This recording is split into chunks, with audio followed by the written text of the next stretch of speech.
Hello hi नमस्कार। ମୁଁ ପ୍ରିୟା ସ୍ୱାଗତ କରୁଛି ମୁଁ ମୋ ୟୁଟ୍ୟୁବ ଚ୍ୟାନେଲକୁ। ଆଶା କରୁଛି ସମସ୍ତେ ଭଲରେ ଥିବେ।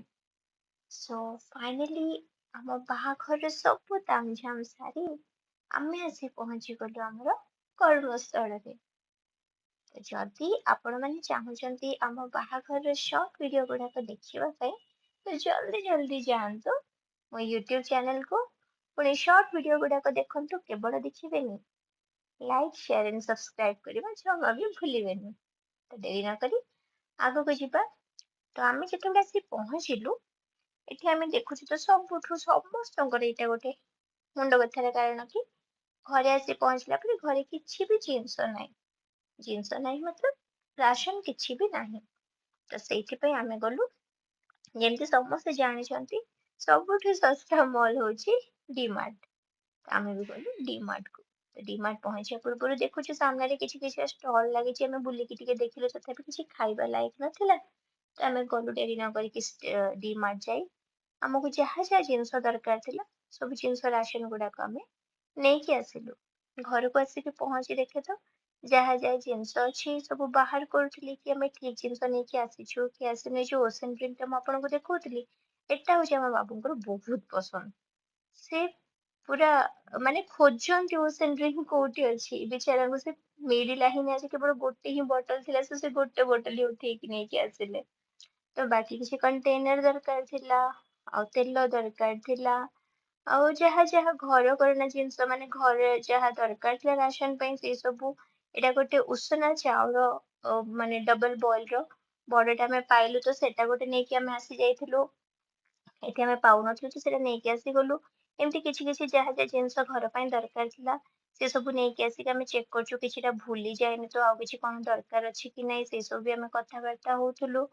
ପୁଣି ଏଇ ଯୋଉ ଭେଜିଟେବଲ କ୍ଲିନ ପାଇଁ ୱାଶ ପାଇଁ ବୋଲି ଏଟା ବି ଗୋଟେ ନେଇକି ଆସିଯାଇଛି, ମତେ ଦରକାର ପଡିବ କି ନାଇଁ ମୁଁ ତ ଜାଣିନି, ବଟ୍ ନେଇକି ତ ଆସିଯାଇଛି। ଆସିଲା ପରେ ସବୁ ଯେତେବେଳେ ବାହାର କରିକି ଦେଖିଲୁ ତ ରାତି ବି ହେଇଯାଇଥିଲା। ଆମ ଡିନର ପାଇଁ ଆମେ କଣ ଖାଇବା କଣ ନାହିଁ ଆମେ ସେଟା ଭାବିବାରେ ଲାଗିଲୁ। ତ ଡିନର ପାଇଁ ଡିନର ପ୍ରିପାରେସନ ଆମେ କରିବା ଷ୍ଟାର୍ଟ କଲୁ। ଫାର୍ଷ୍ଟ ଭାବିଲୁ ଆମେ ବାହାରୁ କିଛି ଅର୍ଡର କରିବୁ, ତାପରେ ଭାବିଲୁ ନା, ବାହାରୁ କାହିଁକି ଖାଇବା, ତ ସେଇ ଅନହେଲ୍ଦି ଖାନା। ସେଥିପାଇଁ ଘରେ ଯେହେତୁ ଏଟା ଡିନର ଟାଇମ ଟା ବହୁତ ହାଲକା ଫୁଲକା ଲାଇଟ ସା ହିଁ ଖାଇବା, ତ ଘରେ ହିଁ କାହିଁକି ବନେଇବାନି। ତ ସେଇଥିପାଇଁ ମୁଁ ଲାଗିଗଲି କିଛି କିଛି ପନିପରିବା କଟାକଟି ପାଇଁ।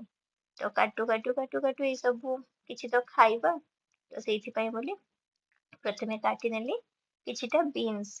ଏମିତି ବିନ୍ସ କାଟିଲି, କ୍ୟାରେଟ କାଟିଲି, ବାକି ଯାହା ଦରକାର ସ୍ପ୍ରିଙ୍ଗ ଅନିଅନ, ତାପରେ କର୍ନ କିଛି ମାତ୍ରାରେ, ଏଇ ସବୁ କରିକି ଯେମିତି ମୁଁ ଆପଣଙ୍କୁ ଏଠି ଦେଖଉଛି କି ପିଆଜ ବି କାଟିଛି, ଟମାଟର କାଟିଛି, କଞ୍ଚା ଲଙ୍କା, କ୍ୟାରେଟ ବି ଅଛି, ଗ୍ରୀନ ପିସ୍ ଅଛି, କୋବି ଅଛି, ଏଇ ସବୁ କିଛି କାଟି କୁଟିକି ମୁଁ ଗୋଟେ ଜାଗାରେ ଥୋଇ ଦେଇଥିଲି। ତାପରେ ଯାଇକି ୟାକୁ ବନେଇବା ପାଇଁ ଆଉ ବାକି ରହିଲା କି କିଛି ଛୁଙ୍କ ପାଇଁ ଆମକୁ ଯାହା ଦରକାର ଥିଲା ଛୁଙ୍କ ପାଇଁ ମଧ୍ୟ ମୁଁ କିଛିଟା ଅଲଗା କରିକି ସେଟା ମଧ୍ୟ ମୁଁ ସାଇଡ କରି ରଖିଦେଇଥିଲି। ଯେମିତି କି ଜିରା, ସୋରିଷ, ତାପରେ ଚଣା ଡାଲି, ବିରି ଡାଲି ଏ ସବୁ ମୁଁ ବାହାର କରିକି ରଖିନେଲି। ପୁଣି ଯାଇକି ଗୋଟେ ପ୍ୟାନ ଟେ ନେଲି, ଯେହେତୁ ଏଟା କୁକିଂ ବ୍ଲଗ ନୁହଁ ମୁଁ ଏତେ କିଛି ଭଲସେ ମୁଁ ଜାଣିବି ନାହିଁ ରୋଷେଇ, ଯାହା ପେଟ ମାନେ ଖାଦ୍ୟ ଆମେ ଖାଇପାରିବା ବାସ୍ କାମ ଚଳା, ମୁଁ ସେଇ ଟାଇପ ର ସବୁ ବନାଏ। ତ ସେଇଥିପାଇଁ ଯେମିତି ଯାହା ଚାଲିଛି ମୁଁ ମୋ ପ୍ରୋସେସ ରେ ଲାଗିଗଲି। ଷ୍ଟାର୍ଟ ହେଇଗଲା ମୋ ପ୍ରୋସେସ, ଖାନା ବନେଇବା ପ୍ରୋସେସ ଟା। ତ ସେ ସବୁ ଛୁଙ୍କ ପାଇଁ ସବୁ ସାମଗ୍ରୀ ମୁଁ ପକେଇଦେଲି, ପକେଇକି ମୋ ହାତ ଚାଲିଲା।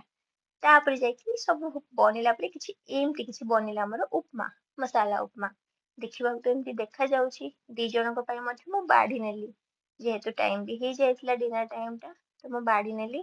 ବାଢିକି ମୁଁ ଖାଇବା ପାଇଁ ମଧ୍ୟ ଆରମ୍ଭ କଲି। ଯେମିତି ମୁଁ ଖାଇକି ଦେଖେ ତ ଖାଦ୍ୟ ଟେଷ୍ଟ ଭଲ ଥିଲା, ତ ସେଟା ଗୋଟେ ମତେ ଖୁସି ଲାଗିଲା। ଏ ସବୁ କାମ ଧାମ ସାରି ପୁଣି ମୁଁ ଆସିକି ଟିକେ ବସିଲି, ରାତି 12ଟା ବାଜି ଯାଇଥିଲା। କାଲି ଆପଣଙ୍କ ସହ ଦେଖା ହବ, ବାଏ।